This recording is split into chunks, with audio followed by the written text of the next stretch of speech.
All right, that's happening good. Welcome to Nasdaq TradeTalks, where we meet with the top thought leaders and strategists in TradFi, digital assets, technology, and financial planning. I'm your host, Jill Malandrino, and joining me on the desk at the Nasdaq market site is Dr. Kaylee Ranck. She's Director of College Research at the American College of Financial Services. Dr. Ludwig, Director of the Center for Retirement Income at the American College of Financial Services. We have Jennifer McCauley-Weiss, Vice President and Head of Annuity Services and Marketing at New York Life Insurance Company, and Jamie Hopkins, Chief Executive Officer of Bryn Capital Management. National Financial Literacy Month, also referred to as Financial Capabilities Month, is recognized each year in April to raise public awareness of the importance of financial literacy and maintaining smart money management habits. Our panel joins me to discuss the knowledge gaps and behaviors around areas such as Social Security, long-term care, life expectancy, and actionable outcomes for advisors and their clients. It is great to have everyone with us. Welcome to Trade Talks. Welcome to Financial Literacy Month. Let's start with Eric and Kaylee here. So the American College of Financial Services, you published the Retirement Income Literacy Study. Can you let us know a bit about the significance of the latest iteration of the study, Kaylee?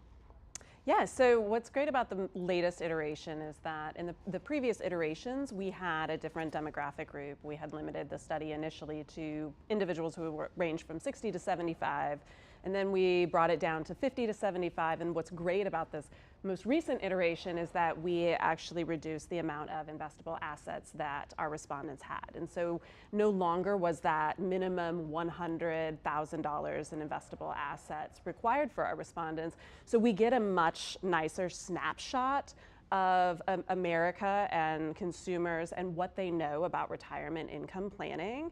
And really the study focuses on those 12 areas that we have bucketed as part of the study. And so this was a great opportunity to look at it a little more holistically by increasing not only age, but also investable asset level. All right, and Eric, what were some of the significant findings of the latest iteration of the study for you? Yeah, I think for me, what was interesting is, when we look at retirement income literacy in the general public, we have a feeling that it's relatively low, but we don't know until we ask. So for this study itself, it was the fourth iteration. The first one was in 2014. We just fielded this last one in 2023. I think one of the main things that was interesting to me, so we have these 38 questions that we ask on several topics, like you mentioned, Social Security. The first thing that popped out to me was that people actually have a pretty good sense of their lack of knowledge. So when we ask people, hey, how much do you think you know about each of these topics, and then look at their actual scores, they actually line up pretty well. So I thought that was interesting. They actually know, oh yeah, I'm actually sort of undereducated in a lot of these topics. Right, and so Eric, in terms of implications of gender, age, and income level, what do those correlations tell us about the financial health of Americans and their preparedness for retirement and retirement planning? Yeah, I mean, the big takeaway I think is, in general, people are underprepared, especially by adding this subgroup of the $100,000 and less group. We see not only are their literacy scores much lower, but also their general preparedness. So I think that was one of the shocking things. I think the big thing that stuck out to me was that those that have a financial advisor, not only do they score higher on in the knowledge areas, but they also have a series of different positive financial behaviors, like having a comprehensive written plan, having long-term care insurance, life insurance, so a lot of those different positive behaviors. Right, anything with the correlations that stuck out with you, Kaylee? Yeah, actually, one of the correlations that I think is quite significant is those who have the financial advisor. We see a lot, we see a reduced stress and anxiety level and increased financial wellness as a whole. Right, and that's a great point. So Jennifer, I think a lot of consumers don't understand the difference between financial knowledge and financial confidence. To Kaylee's point, how do these findings support that notion? Yeah, I love that we're drawing the distinction between knowledge, which is what we know, and this idea of confidence is how confident are we to apply what we know to get to an objective. And we see this a lot with advisors. I think moving into retirement can be one of the trickiest moments that even the most prepared person might not feel prepared for a couple of reasons. You face risks in retirement that simply weren't present in your accumulation years, right? And that is a lot to handle. And the idea of spending down your assets can be scary because there isn't really one universal approach to doing that. So I think for those reasons, like the education, the confidence are critical, and the driving factor is this presence of a financial advisor to, I think, help increase both of those Right. Well, I mean, Jamie, financial planning is not a one-size-fits-all solution. There is no black box for this. There absolutely is not. And sometimes I joke about it with like thumbprints, and you know, financial planning, tax planning, any of those things are like your thumbprint because it's unique to you. And especially when you get to retirement income planning, the distribution side is actually more diverged than maybe savings is for retirement. So if you think about savings, as long as we keep putting money away every month and we see it grow, like that kind of works. There's the universal, we just need to save more than we spend. If we do that long enough, we'll be okay. When you get to spending down money, that's not necessarily true. As we just heard, like there's not one way to do it. The other thing is none of our systems in this country are really set up for distributions. And what I mean by that is you think about automatic enrollment, auto escalation, these ways that help people save for retirement, they don't exist on the distribution side. And even things like Social Security, it doesn't have a forced start date, interestingly enough. You still have to go claim even at age 70. So it's all proactive engagement versus saving. A lot of the systems that we put in place nudge you towards a behavior. You get to retirement and all those nudges kind of fall off right now. And so even from a policy perspective, I'm excited about the future to see more of that. But that onus is on the individual today. And so they need to figure out how am I going to distribute this money and make it last a lifetime. Yeah, I mean, you think about all the variables once you can start pulling in Social Security and your retirement assets. I mean, hopefully, if people are living longer these days, medical costs go up. I mean, you know, you have to think about that because longevity is spread out there. So I would think working with an advisor, because there's a lot, right? You have estate planning, generational wealth management, everything that goes into it. Perhaps you inherit, you know, a large amount of money, or even if you win the lottery, which would be nice, you still have to figure out, okay, how do I properly split all of this up, right? It's like you can, you know, you can afford $1 million home, but you necessarily go for the biggest one because then you have more landscaping, more cleaning, more utilities. There's a lot to figure out. I would imagine an advisor provides that confidence. Absolutely. I like to talk about confidence in general when this comes up. And I always think about it, I use this abbreviation TAC, T-A-C. So when you think about what is confidence as core, it's that you have trust in something. That's the T. That whether you trust yourself or a professional. A is the ability. You don't have confidence if you don't actually have the real ability to do something. So for some people planning for retirement, you might trust in yourself, but you might not have the ability to manage the taxes, the estate plan. You can't set up a trust yourself. You're not a trust company.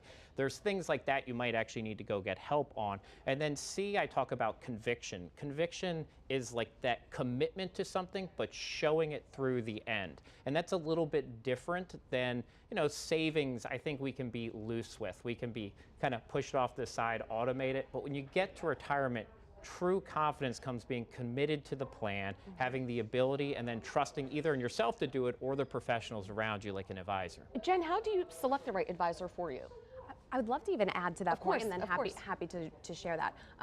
The other thing to think about is consumer behavior in this. And so you can be as educated and maybe even as confident as possible. But what we see is that consumers don't always do what we think. And I think the presence of an advisor helps them to act accordingly. I'll give you an example. Like in your point of you win the lotto and it could be millions of dollars. We see that retirees save this big pool of money for retirement, and then most of them end up not using it. So they don't actually draw down the assets at all. And there's implications to that. And they're actually like self-insuring their own retirement when they don't really have to. And I think also the presence of an advisor can help them sort of find the confidence on what is the right strategy for me, what are the right solutions for me, so that I can use the lotto money or you know, whatever savings were there. Yeah, and Kaylee, the study shows common areas of concern: Social Security, long-term care. Perhaps to your point, they're afraid to spend that money. Life expectancy, as we mentioned before. Do you expect to see this, and why do you think that is the case? In terms of the concerns that Yeah. I think there's a lot of concerns. I think actually Eric and I were talking about this even before this panel started. And one of the things we were talking about is they are concerned about things like Social Security and inflation. And those are things that individuals as a unit generally don't have a lot of control over. Right. I mean, Social Security as an individual, you don't have a lot of control other than when you decide to take it. Inflation is something that we respond to as consumers, as opposed to having some kind of active role in that. And what is interesting is when we look at having a financial advisor is a key component in terms of reducing some of those concerns or those stresses. They have a positive impact in reducing those additional things that they are outside of their locus of control as consumers. Yeah, I mean, that's a great point, especially with, the Social Security entitlement. That's controlled by policy. There's nothing that you can do individually with the exception of exercising the vote, but day to day, your hands are tied. Right. You know what's interesting too is if we looked at these lists of areas of concern that we ask respondents about, the two areas that a financial advisor actually had the largest impact were these actionable things. They were cash flow related. And one of them was just running out of money in retirement. Those that used an advisor had a 30% reduction in the amount that they were concerned about running out of money. And the other was paying off debt in retirement. There was a 25% reduction for those that used an advisor versus didn't. So we think about what Kaylee mentioned, some of the larger concerns were on these areas that they didn't have any control over, but then when you dial that back to where an advisor can actually help, the biggest reduction were things that an advisor can actually help with. Yeah, I mean, that's frightening, like running out of money in retirement. I can't even wrap my head around that. Yeah, well, Jamie, you brought up an interesting point before about we don't have the policy yet in terms of how to exercise that money at the end of life. Would you say we don't have those policies in place? Is this something that is being legislated, or? It's not a big part of the legislation cycle right now. Right. If you look at even some of the proposals out there, but we had a lot of bills the last couple years. Secure Act, Secure 2.0, these were major changes to the retirement landscape, but they still had most often they were dealing with qualified plan changes and some distribution rules, which, for beneficiaries when somebody passes away, leaves the account to their kids. They really didn't have a lot of, I'll say, formulaic distribution changes to put those nudges in place for retirement income. It had more to do with the saving side still. Now, there are researchers and people out there discussing what are better ways to annuitize, provide lifetime income, and make money last a longer period of time for individuals. So that's being discussed, but it's not really in play yet today. And I do think one of the things Eric brought up about Social Security, this one always gets me fired up because Social Security is core to American retirement security today. And if you read a lot of articles and listen to some people, they like to take shots on Social Security. I often talk about this, but Social Security is the most successful financial instrument that's ever been built in the history of the world. It is a really impressive thing. Yes, there are fixes that need to be done for it, but we have less senior Americans in poverty than we do the general population. The reality is that's due to Social Security and Medicare. They really do help this, and if it were to go away at some point, which I really don't think it would leave about a third of Americans without any type of retirement income. So when you think about the gravity of that, right, we do have to get behind this as kind of a country and say this is important. We have to make sure it's stable. But then what are those other tweaks we can do? Debt is a growing issue. We have more Americans retiring this year with debt than ever before in the history of the country. That's a challenge. So there are things you can do there. You can refinance. Sometimes you can extend things out. Should you downsize, buy a smaller home? Should you take cash from other places that are maybe earning a lower interest than your debt repayment and pay some of that down? Those are really helpful things that advisors can add value to, but there's nothing that's going to come from a policy perspective to fix that, right? So when we see these headlines, 2030, 2035, the Social Security Trust is going to run out. Yeah. Is that more of a talking point or a reality? It's true in a matter of fact, but it's also kind of misleading because most people see that, and you actually see it in the study too. I don't know, Eric, Kaylee, if you know the number, but most people think it goes to zero, but it makes essentially 75 to 80% of all future promised payments even after that date. So it doesn't go to zero in the sense that it's gone. Benefits would be reduced if there's nothing done between now and then. And so that's a little bit of a difference from like reading the headline, oh my gosh, it's gone, versus there's a reduction in payments in the future. Right. Jen, they had mentioned in the study that you removed the threshold of 100,000. Do you think consumers might feel, okay, I don't have enough money to leverage a financial advisor? Because sometimes even when you hear commercials, if you have $500,000 or more, give us a call. Yeah, I think that is a fair point. And when we think about this, I think there are sort of different advisor types, different expertises. I think for any clients out there, and I welcome your thoughts on this too, the search may look a little bit different and the advisor may not be the exact same type. but they're for financial professionals that I think are out there that can work with sort of any of the demographics that we're talking about. For Kaylee, for the college and the greater profession, how do you see these findings helping to shape the future of financial advice and education? Yeah, so I actually want to just put in a tiny plug, even about the American College here. I think that one of the reasons that the study was even created was because it wasn't just about understanding what consumers knew, but also understanding what they didn't know and then how to help professionals be able to be well educated in each of those areas so that they in fact are providing a knowledge base and education and support service that really gives a solution to those gaps in knowledge and actually actionable behaviors. So beyond just the knowledge, but also the confidence and then the acumen and the self-efficacy to make those changes. Eric, is there a shift coming in the way professionals work with their clients and prepare to do so? I mean, even technology as an example is transforming the way financial professionals are doing business. Right. Well, of course, like during COVID, a lot of us had to shift from being in person, like luckily we are right now, but to making that transition to doing things through Zoom or Teams, things like that.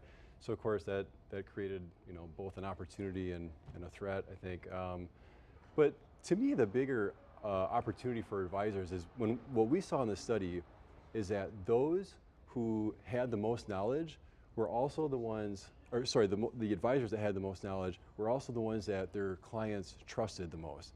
And so again, when we think about from an education perspective, what can an advisor actually do to gain the trust of their client? It's, you know, getting the designations, getting the education. Yeah, you know, and we'll wrap this up here. I'd be curious to get your thoughts, Jen and Jamie. Jamie, we'll start with you. How do you see the advisory business evolving? It's evolved a lot in the last 15 years. Technology's come to the front. Specialized education and training is really important. We're talking about, right, retirement income planning. RICP, which is a designation at American College, trains advisors for retirement income planning. We've also seen a big shift to more financial planning orientation here from advisors. So at the company that I work with, Bryn Trust, Bryn Capital Management, we do financial plans now for people as standalones, which means it doesn't matter your asset level. Everybody needs a plan regardless of how many assets you've saved up. That's a big change that didn't exist 30 years ago in our industry. So I'm excited about that spread of financial planning into this industry and away from just a pure asset conversation. Right, and Jen, how do you see advisory evolving? Love that.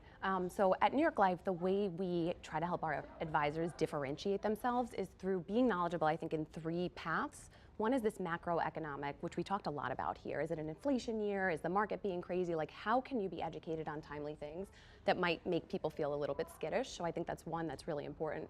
And that your clients can call you when they're feeling like a little bit nervous. The second one is around that idea of consumer behavior, and not only knowing your clients and what they need, but how they might behave in ways that might not be logical and how you can kind of help them stay the course. And I think the last piece is around advisors have access to a lot of solutions, tools, products, right? At New York Life, we talk a lot about guaranteed products. And there's a value to guarantees, I think, in this confidence, right? Our policyholders report feeling more confident, more empowered, and also to stay the course. And I think the retirement outcomes in the portfolio are better. All right. Appreciate everyone's insight. Thanks for joining us on Trade Talks. And thanks for joining me from MarketSite. I'm Jill Malandrino, Global Markets Reporter at Nasdaq.